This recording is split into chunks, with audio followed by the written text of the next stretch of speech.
Good morning, the sixth grade A and B. Glad to see you again for this morning. How are you?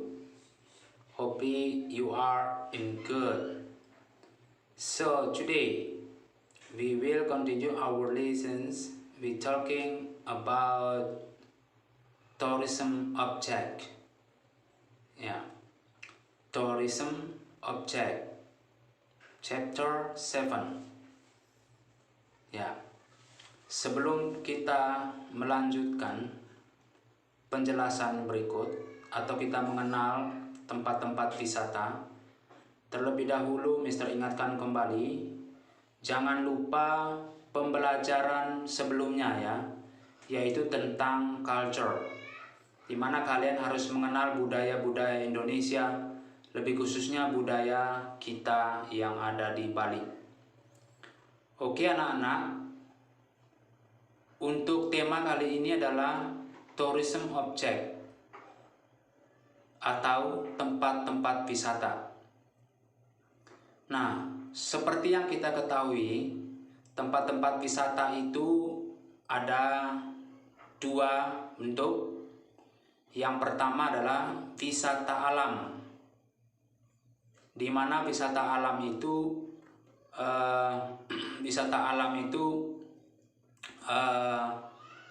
terjadi karena alam, ya, bukan karena buatan manusia tetapi ciptaan Tuhan.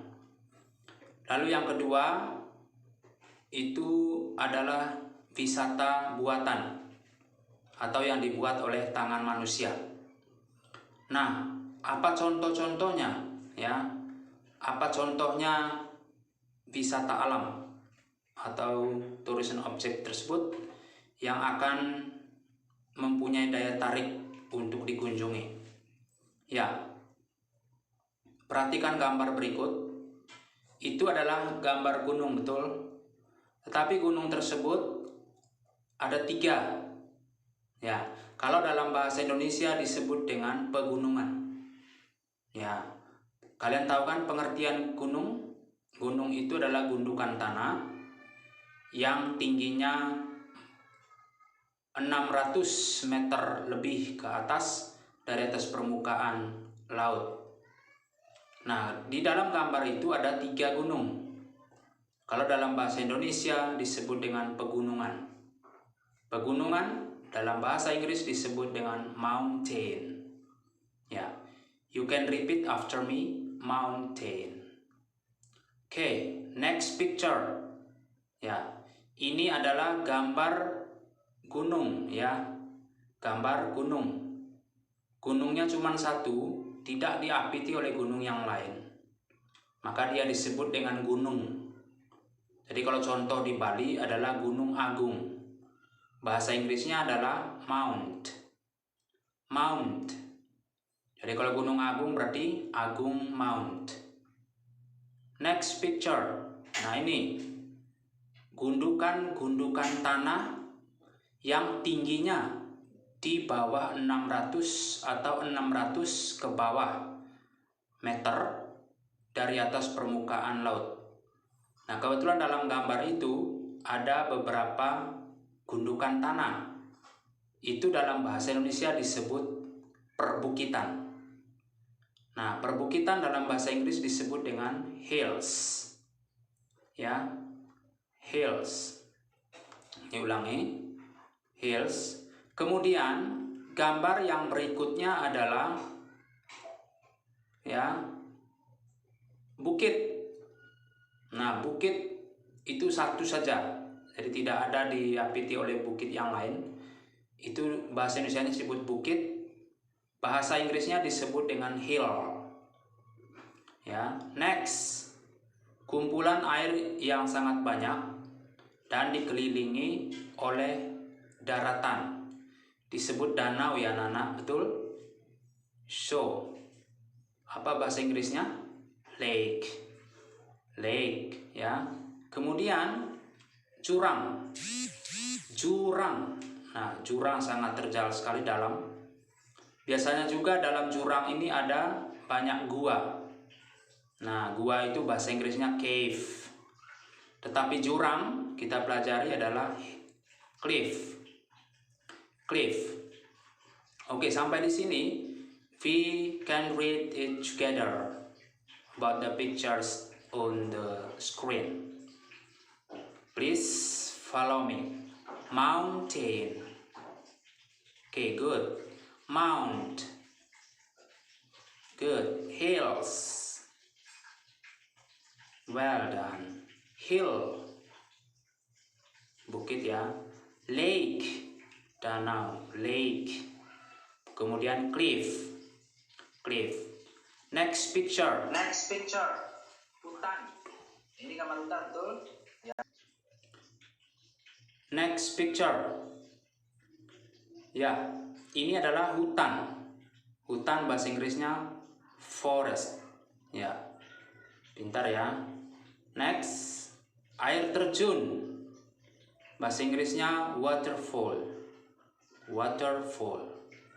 Next, sungai, ya, gambar sungai. Bahasa Inggrisnya river. Kemudian pantai, daerah tepi laut. Bahasa Inggrisnya kalian tahu sudah ya, beach. Oke, next picture. Nih, perhatikan gambar ini. Ini adalah air laut atau laut yang menjorok ke daratan. Ya, ini darat, ini daratnya. Disebut dengan bahasa Indonesia disebut teluk ya. Laut yang menjorok ke daratan disebut dengan teluk. Ya, teluk itu bahasa Inggrisnya adalah bay. Ya, bay. Next, ini sekarang darat yang menjorok ke laut. Nih, ini daratan ya, menjorok ke laut disebut cape ya. Kemudian daerah kaki gunung atau kaki bukit disebut lembah, bahasa Inggrisnya valley. Next, air yang sangat banyak, bahasa Inggrisnya disebut laut. Sea, bahasa Indonesianya laut, bahasa Inggrisnya sea. Nah, setelah kita mempelajari contoh-contoh wisata alam tadi, ya, kita akan mempelajari juga wisata buatan manusia. Seperti apa contohnya? Kita lihat. Ya. Nih, gambar museum, betul? Museum, kalian tahu udah bahasa Inggrisnya ya, museum. Next, ya. Ada monumen bersejarah. Ini adalah monumen Pancasila Sakti. Bahasa Inggrisnya adalah monument. Kemudian ada gambar patung. Itu kira-kira patung siapa? Patung Jenderal Sudirman. Itu bahasa Inggrisnya statue. Kemudian ada kolam renang. Bahasa Inggrisnya tahulah ya, swimming pool. Kemudian ada kebun binatang, bahasa Inggrisnya zoo. Lalu yang terakhir ada kebun, bahasa Inggrisnya garden. Oke anak-anak, sekian pengenalan tourism object yang menjadi tema kita pada siang hari ini. Untuk itu sebagai tugasnya di rumah, kalian baca baik-baik halaman 16. Halaman 16. Baca baik-baik, judulnya Wonderful Indonesia. Kemudian kalian akan menjawab 1 sampai 10 pertanyaan di bawahnya. Tulis di buku tugas. Ya, tulis di buku tugas dan jangan lupa tulis nama, nomor absen dan kelas. Oke, demikian pembelajaran kita kali ini. Sampai jumpa. Bye bye.